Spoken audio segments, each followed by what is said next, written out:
Welcome to Punk Rock Radar. Today, you're in for a treat. We're talking about a band that didn't burn out fast like a comet, that have a few golden records, but also have a few that are simplistic.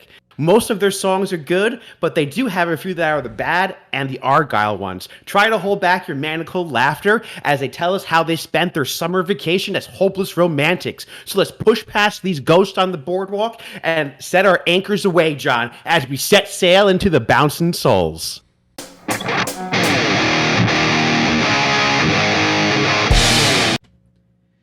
All right, Matt. So today we are doing the Bouncing Souls, who, like me, are from New Jersey, born in New Jersey. Matt, I was talking to you last time about this. I think the Bouncing Souls may be the band that you and I have seen the most together. Like, I feel like they played at the Chance, like, at least once a month from like 2001 to 2003. Yeah, I feel like every other weekend we were seeing the Bouncing Souls almost. And then same thing in the city. I feel like they played New York City a lot too. So they just love touring, maybe New York. I mean, I think New York's their favorite state, even though they're from New Jersey. It seems like it. And they're certainly not as active anymore. Like doing this list, I realized that if you count Ghosts on the Boardwalk, which is even like a compilation, we've only gotten 3 Bouncing Souls records in the last 15 years. And they went pretty hard leading up to that, like up to like 2006. It was like every other year. Yeah, I think we saw them not that long ago, John. What, 3 years ago, me and you? We saw them up in Albany? Yeah, maybe even 2 years ago. It might have been right before COVID. So it was like 2019. Yeah, 2019 we saw them. Yeah. What was that venue? That was a pretty cool venue. It was small, but it was still a nice venue because, you got to get up close and personal with the Souls. What venue was that? I think it was Northern Lights in Clifton Park. I'm pretty sure that's what it was, but I can't remember. All right, but anything else you want to say before we get into the first record here? No, I have nothing else. I'm ready to jump in. If anyone else thinks they can put a better intro together using all their albums to create a little story about the Bouncing Souls, put it in the description below. All right, I know I can't. But let's get right into it, Matt. The very first record, The Good, the Bad, the Argyle from 1994. What are you doing with this one? Ooh. So this one, I do know it was off of their own label that they had at the time, which was pretty cool, I thought. They put out their own music on their own label. I think it was called, is it Chunksa it was called? I think so. I think it's Chunksa. Yeah. Chunksa. There's some other bands that were on there, the Bosstones, I think Strike Anywhere, but I think you were saying before it was smaller releases they released off of Chunksa. But this is their first, I guess, full length really. It's just, quality is horrible. I'm not going to lie on this one. I'm putting this one in D, John, just because of the quality and the sound of it. I couldn't get into it. I couldn't get into it back then. So I'm putting this one in D. How about yourself? Yeah, Matt, I'm with you. Like, I'm looking at the track list here, and I'm not sure there's like a single song on here that I would consider good. I like Your Mom. I know it's only 47 seconds, but that's a classic one by them, I feel like. It's okay. It's okay. Deadbeat. A lot of this is like questionable. So I'm with you, man. I think D is more than fair for this one. It's pretty bad in my opinion. Like I don't have any nostalgia for it or anything. I think I heard this after 2001 or 2002. So I've never really been too fond of this. So I know some people may not love that we're both putting it in D, but it that's where it deserves to be. Even being truthful, that's where it should be. But looking at the album, I think it's the perfect length. It's up your alley with the length. 12 songs, 30 minutes. Perfect. Yeah. That part I have no problem with. It's just the song quality is where it's questionable. Yeah, but going into the next one, John, Maniacal Laughter, I believe that one came out in 95. So where are you putting this one? I mean, here's another one. Like, it's a little better than the last one, but like I still don't love it. Like I get that it's punk rock, it's raw, but like Matt, you and I are almost 40 now, so like I care about recording quality, I care about songwriting, and this just doesn't check either box for me. So I am also putting Maniacal Laughter in the D tier. I know people love this record. It just doesn't click for me. So I'm doing D on this one too. Yeah. So for this one, John, I'm totally different. I feel like this is a classic Bounce and Soul album. I feel like this is the one that brought the Bounce and Souls to who they are, like their sound, their style. And just because of that, I have to put this one in B. I think this is a B tier album. There's so many good songs on here. The BMX song, Here We Go, Born to Lose, Johnny X. This is just, a classic Bounce and Soul albums that I feel like this album defined who they were and their style that they were going for. So I have to put this one in B, even though the quality is a little, less, but it's still a great album. Yeah, I know that I'm different. I know a lot of Bouncing Souls fans really like that album, but it doesn't do it for me. And like part of it, Matt, on this next one, the self-titled, I always wondered like how the hell did they get signed to Epitaph based on those first two records? Like I'll never understand that. It'll forever remain a mystery to me how Epitaph signed them off of these first. I think it was the second album that did it. I feel like that one was perfect. I feel like that's a perfect Bounce and Souls album. A perfect. Then why isn't it in your S if it's perfect? Because there's other perfect albums. It's not even perfect enough for A. I have to play by the rules because there's other perfect A albums. But I feel like, you know what I'm saying? It's just what made the Bounce and Souls, like, I feel like that defined what their sound was going to be moving into the future. I guess I understand, but a perfect record should be better than B. All right. So maybe it wasn't perfect, but, it defined them. It defined them. So the next one is the Bounce and Souls self-titled 97. So where are you putting this one, John? I like this one. I think it's like a pretty big jump from the other two. But there is some really terrible songs, like the Toilet song. How did that make the record? The Screamer, Shark Attack, like those three songs should not have been on this album. Like maybe have one joke song, but not three. Shark Attack is a classic. I feel like that's a classic Bounce and Soul song. This is the intro. The intro is so great. The intro's funny in Shark Attack. But where are you putting this one? I'm putting it in B. You're putting this one in B? I'm going B for this one. I told you, man, I'm going to get a lot of hate for my tiers, but I like this one. All right. So I'm going to have to put this one in C. I'm putting this one in C just for the reasons that you named, like too many filler songs, I felt like, those joke songs. But I don't feel like there was that many great songs as in the previous album. It has Kate is Great, East Side Mags, but I feel like, East Coast Fuck You is a classic. Yeah. But besides that, I feel like this kind of lacked the other, songs the other albums had. So I'm putting it in C. I could see that. Yeah. I mean, it doesn't have it does have a lot of like the show staples, but maybe not quite as many as Maniacal Laughter. Yeah, that one has. I feel like that one is more of a solid album than this one. I disagree, but that's okay. That's why we have two lists here. But Matt, I want your opinion first on the next one, Hopeless Romantic, because I think we're definitely going to be different here. Where are you here? Hopeless Romantic. So I was torn with this one, John. Going back and forth with another album.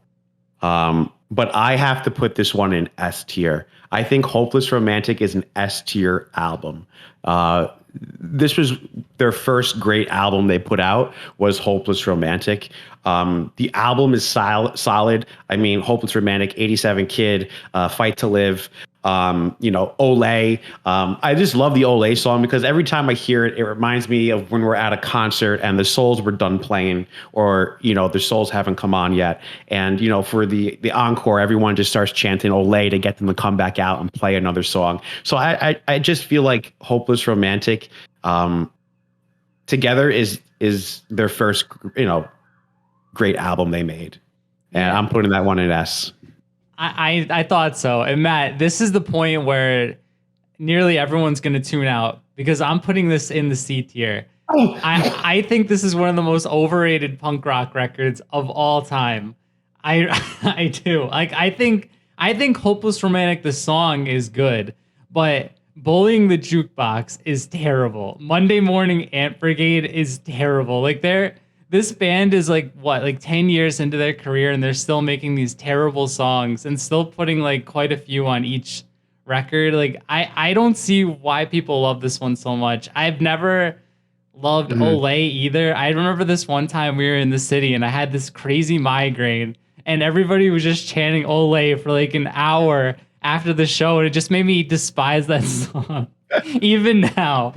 So I'm putting this one, My God, really? in the C tier. Yeah, I have a clear A, and I thought anyway everybody had a clear S for Bouncing Souls, but I guess not.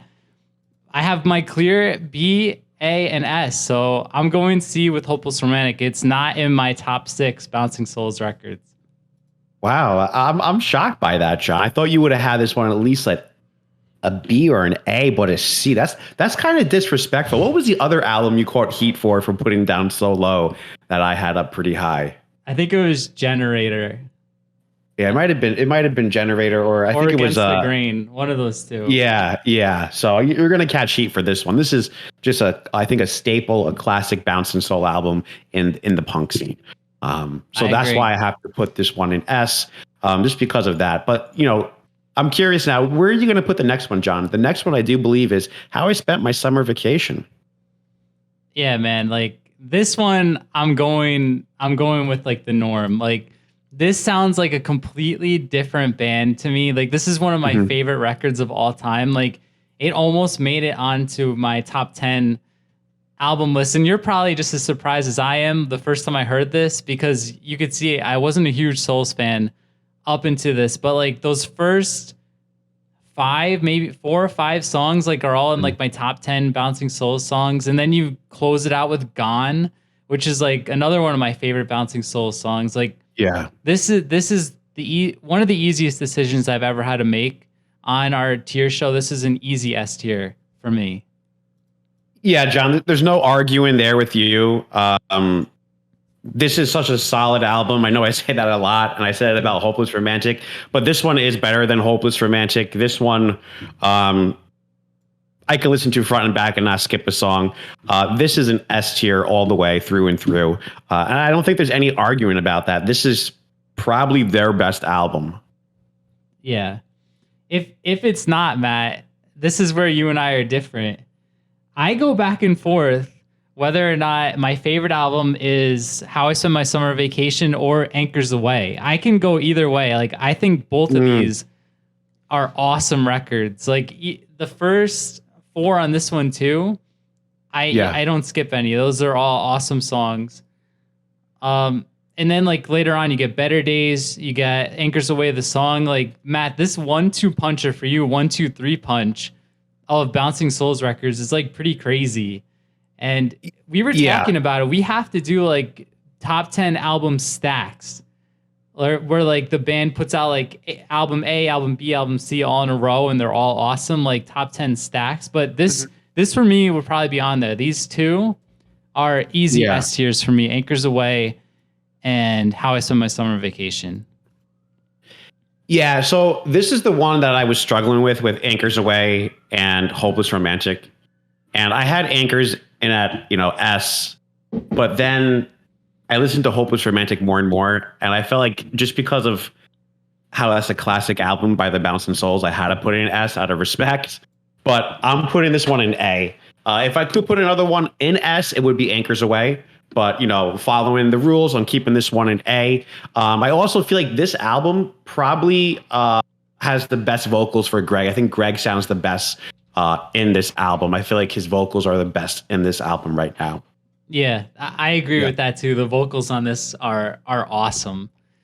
But Matt, if I had 3 in the S tier, my number 3 would be this next one, the Gold record. And I know a lot of people don't like this one. But I like was re-listening to this and like, let me bring up the track list here. The Gold song is awesome, right? No argument there from you. Then we've got Lean on Sheena. That's a great cover. Letter from Iraq is really good. Like there's a lot of like really good songs. But like you had to go from the gold song all the way down 7 songs before you get to another good one, Lean on Sheena. I mean, there's some like I like So Jersey. I like Sarah Saturday. Pizza Song is not great. But I don't skip as many here as I would skip on Hopeless Romantic. I could tell you that. Yeah. Okay. So you're putting this one, you said I'm putting in A, yeah. I think you're going to catch heat for this from putting this one in A. So after listening to this, I really couldn't get into it. I have to put this one in C, John. I'm putting this one down in C. The golden record. And I feel like this started getting slower. I feel like these next albums, as we're going into, they kind of lost that pop or that kind of speed that they had, or I felt like they were missing something. So that's why I had to put this one in C. I felt like it wasn't on par with Anchors Away or How I Spent My Summer Vacation. It wasn't there. And I felt like they kind of slowed down a little bit, and I couldn't really get that into it. Mm-hmm. I could see that, because honestly, man, that's pretty much how I felt with this next one, Ghosts on the Boardwalk. Like, yeah, this one is like surprisingly hard to get through in one sitting. Like, I think this was like the 7-inch series, right? And they compiled them all onto an album. Yeah. Let me pull it up. But I thought I was gonna have this one high. I don't know why, because I've never spent too much time with it. But like, let me pull up here. Like, I think what do we got that's good here? We All Sing Along is probably the best song. Badass is kind of like, is funny. Yeah. It's a throwback to those early albums that I like so much. But aside from those two, there's a lot of filler on here. Like, this is like 10 songs of filler. So I'm putting this one in C, and it was close to D for me. Well, so John, I'm going to take that D, and I'm going to put this in the D. So I'm putting this one in D. I couldn't get behind this. I listened to it once, and I just found myself, I couldn't go back to it. It's just too slow for me. Like, they had some, like you said, those songs were good, but then Never Say Die, I feel like that song starts off good, and then you get into the second half of it. So like When You're Young, and it's just like so slow, and I just couldn't get into it. Yeah, it's boring for sure. Yeah, it is a tough one to get through. Yeah, that's it's a boring album. It definitely is a boring album. I mean, the music sounds good, but it's just boring. It's a good album to put on if you can't sleep. So, Matt, I was curious where you were going to put the last two, and it looks like you're kind of like me. There's going to be 1A and 1B. So what are you going to do with the first one, Comet? Comet? Well, I'm putting Comet in D. I couldn't get into Comet either. You don't have any room in D. You've only got A and B left. There's 2 in each tier. I thought we could do 3. Oh, no. I thought we could do 3 in the category. There's only 10 albums, 2 in each tier. We should have said that at the beginning. Oh, no. Then my whole list is messed up. I messed up. You got a mulligan, man. You want to move something up to B. So you were only going to have 1A or 1B? No, I have another A. I thought we were going to do another album that came out in 2019. All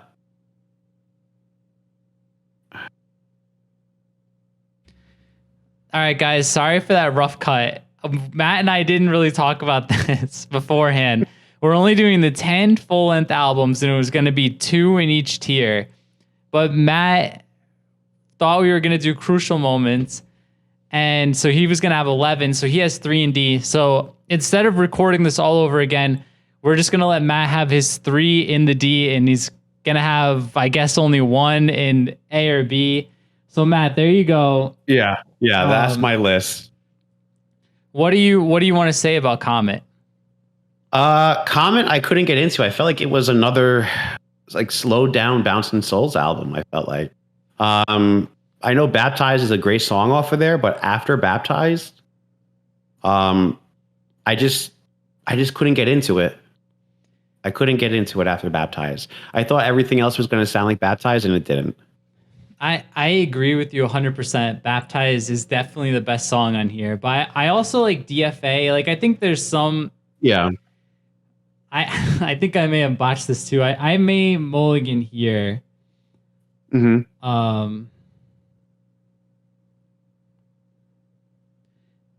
For now, I'm gonna put Comet in A. Wait, you put For now, I'm gonna put it there because I also did bad math too. So for now, I'm putting Comet in A. Matt, if you want to take us into Simplicity, and then we can get into how we're gonna fix this tier list. Yeah, so Simplicity, I feel like they got back on track with this album. I felt like this was the Bouncing Souls back on track. And I'm putting Simplicity. I'm gonna put this one actually in my B list. So this one came out when? This one came out, if I'm not wrong, 2016. 2016. Yeah. And then Crucial Moments, right, came out in 2019, which if we were doing that one, that would have been my other A.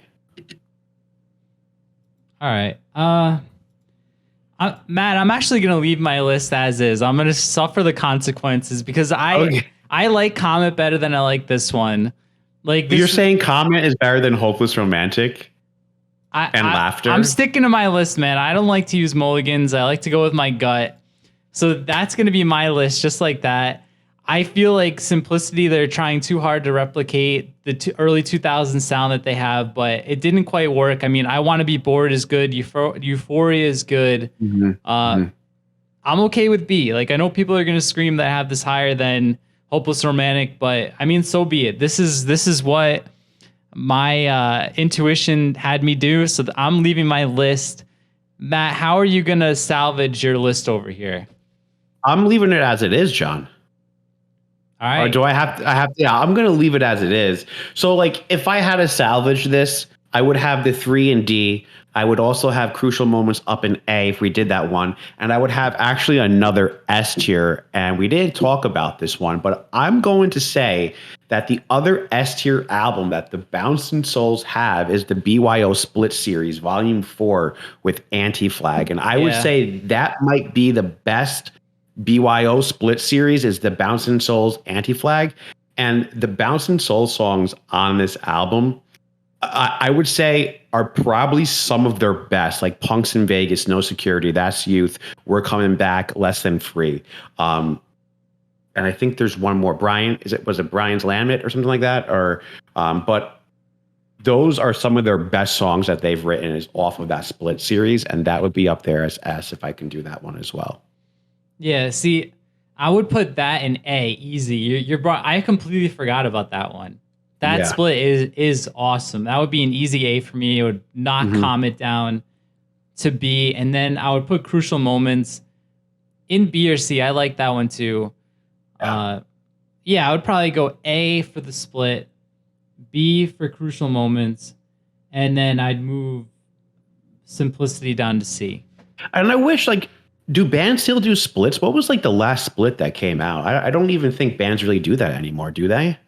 There's splits, but they're not big bands doing splits anymore. Yeah, we need big bands to come back out and do some splits because those were some of the best. I think another great split was Against All Authority and Common Rider. They had a split. That was a sick split as well. But yeah, I wish bigger bands got together and done split albums, do split albums again. That would be something cool to see. Yeah, I mean, these bands, man, they're not even making songs anymore. So I think you're pushing it with the splits. Like I said, it's been 3 albums in the last 15 years for the Bouncing Souls. Well, if Crucial Moments is 2019, so. But I mean, it's not really. Yeah. I wouldn't count that as an album. It's like a collection. True. That's all they're really doing. They got Volume 2, which is just re-recorded songs. I'm not going to count that either. Yeah. But I would say, Bouncing Souls is always a good time going to see them live. I always have a good time seeing them. It's just a fun show. I know. Yeah, we missed that one that happened recently. I think it was with the Suicide Machines in Face to Face in Atlantic City. Yeah, that's right. We were all going to go, and for some reason we didn't at the last moment. But whatever. Guys, these are our lists. I don't think either of them are very good looking at them. I don't think you're going to like either one of them. I think mine is perfect. I think yours is terrible. But let us know whose list you like better. Mine's on the left, I think. and Matt is on the right. So guys, comment below whose list you like better. Don't forget to subscribe and like the video. It helps other punks find the channel, and it helps us out, of course. And Matt, next week we have Fat Wreck, and eventually we're going to do our year 2000, I think. And then, eventually we will, yeah. But Fat Wreck, we're splitting that up, right? We're going to split Fat Wreck up a little bit, or it's going to be the first 50 Fat Wreck albums. 50 albums. We're going to do 5 videos of 50. I think there's 250 full lengths. So that's going to, the first one's going to come out, and then we're going to have a big lapse, because it's going to take a while to listen to those. Yeah. I'm going to have to look at, I couldn't even name you the first 50 off Fat Wreck. Can you? I don't. Off the top of my head, no. Yeah, no, yeah. I'm going to have to go back. Fat Wreck came out when? What year did they start? 92, 91, 92. Yeah, I think so. Yeah, I think you're right with that. Yeah. I'm going to have to do some research on those first. That's going to be hard. That's going to be tough. Yeah, you've got like your main bands, and then you've got like Tilt and Wizzo and Snuff. And, like Screeching Weasel has a couple records in the 90s. I think it's doable though. It'll be fun. Then we have a lot of requests for The Offspring, and Strung Out. I've got so many requests that people want us to do, which is so rad, but we're going to do them all. I promise. Yeah. We definitely got to hit up AFI. We got to show those goth punks some love, some love for Davey Havoc. Yeah, we'll do them all. Matt, anything else before we say goodbye? No, this was great. I think my list is probably the best on here. So definitely let me know that I won this one. And, we'll check you out all later. All right. And by the way, Matt, you're disqualified. You can't win. You didn't follow the rules. But, guys, I'm a Patriot fan, John. What do you expect? Exactly. All right, guys. We'll see you next time. All right.